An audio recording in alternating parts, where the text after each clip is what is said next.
Robert John was born November 11, 1948 in Johannesburg, South Africa.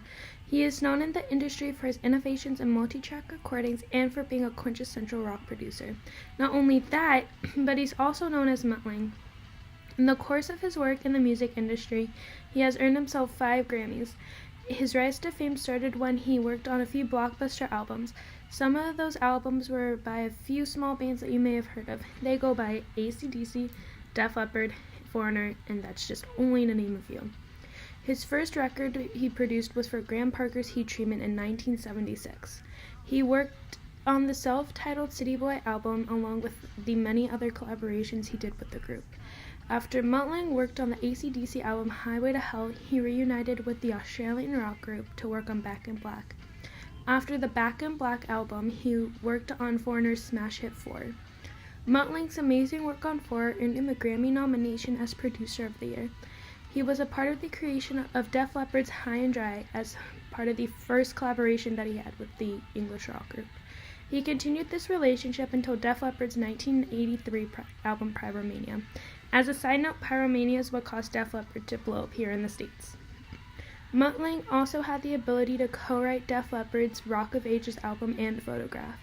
Along with writing those albums for the English rock group, he also wrote Loverboys, Lovin', and Huey Lewis and the News's Do You Believe in Love? The next monster hit he worked on was for the Cars song named Heartbeat City. In 1986, Mutt Lange reunited with AC/DC to work on the hit song Who Made Who. After he worked on Who Made Who, he went back to Def Leppard. After he went back to Def Leppard in 1987, he was given the ability to work on Hysteria, which was one of the best-selling rock albums of that year. After Hysteria, he soon began his transition into the complete opposite genre. He began to work in R&B. His first R&B hit was Billy Ocean's smash hit Get Out of My Dreams, Get Into My Car. After Billy Ocean, Mutt Lange went to work on the 1991 LP by Waking Up the Neighbors by Bryan Adams. Because of this LP, it caused him to work on the smash hit Everything I Do For You. He reunited with Def Leppard in 1992 to make Adrenalize, which not many people liked, so it was kind of disappointing and sad for the 5 boys from England. About a year after he made Adrenalize, Mutt Lange was able to make The One Thing by Michael Bolton. Because of all this work he was doing, he was soon dubbed the most in-demand producer and collaborator of this time.